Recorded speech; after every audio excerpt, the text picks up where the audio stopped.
Webale nnyo babiri Jane tusomera akatabo kaffe akakikonyogo.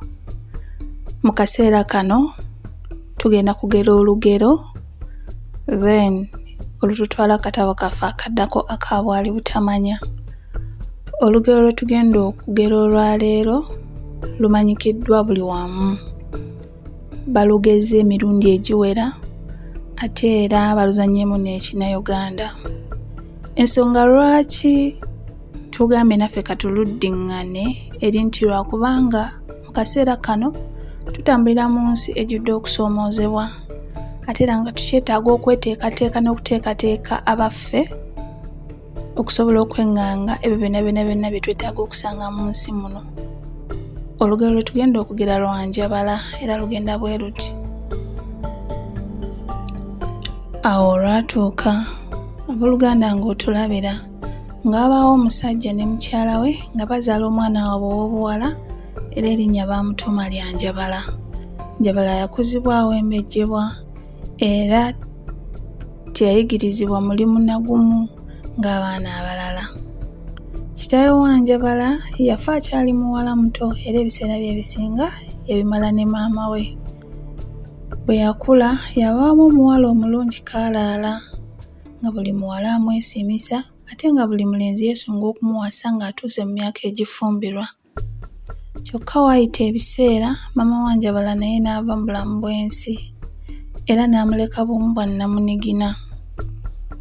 Lumu Njabala aba agenze ku luzzi okukima amazzi, mwana mulenzi omugoggoofu ng'amusisinkana ng'amufunako emboozi ng'amusenera ku mazzi era ng'amuyambako okugetikka paka waka.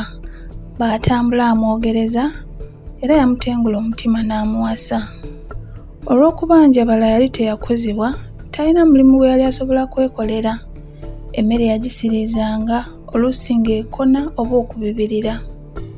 Ebintu bwe yabyozanga nga tebitukula, engoye nga tezitukula, kyokka era bwe kyatuukanga ku lubimbi, Njabala yali talina kyamaanyi ky'asobola kukola nga tamanyi kukabala, kutema, okubikka yadde okwala. Essanyu n'emirembe byabula Njabala era n'ajulirira maama we. Buli bwe yabanga akola omulimu ng'ayita maama we amuyambeko mu luyimba olwagendanga bwe luti. Jangu maama ggwe wankuzanga ekyejo, jangu maama ggwe wankuzanga ekyejo, bw'oli kyenkola omusajja atakyagala, bw'oli kyenkola omusajja atakisiima, bw'oli kyenkola omusajja nkuba bukubi. Jangu maama ggwe wankuzanga ekyejo, jangu maama ggwe wankuzanga ekyejo, bw'oli kyenkola omusajja atakyagala, bw'oli kyenkola omusajja nkuba bukubi. Buli Njabala lwe yayimbanga oluyimba olwo, omuzimu gwa maama we gwajjanga ne gumuyamba. Omuzimu gwafumbanga ne guyoza ne gulima.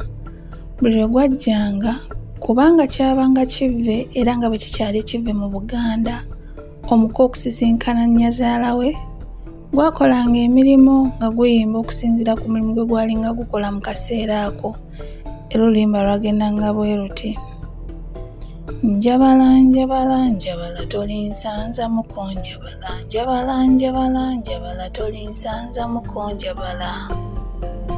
Abakazi balima bati njabala tolinsanza muko njabala, ne batema ne baala njabala tolinsanza muko njabala.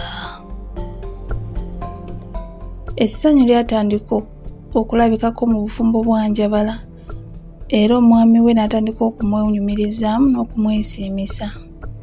Eky'ennaku essanyu eryo teryawangaala. Lumu omwami wa Njabala akomayo waka ng'omukyala we taliiwo. Asalawo agenda amusanga mu nnimiro gy'ali amusuubira okubeera mu kaseera ako. Bwe yatuuka mu nnimiro byamuggwako okulaba ng'enkumbi erima yokka. Njabala atudde ku bbali ate ng'eddoboozi eritalina kifaananyi liwulika liyimba. Yeekweka mukyala we n'adda eka gye yamulindira. Njabala olwava ku lubimbi omwami yakamutema era n'obufumbo bwabwe awo we bwakoma.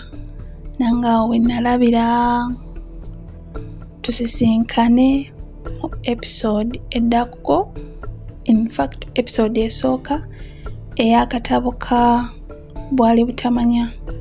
Bwe bali kutambula naffe.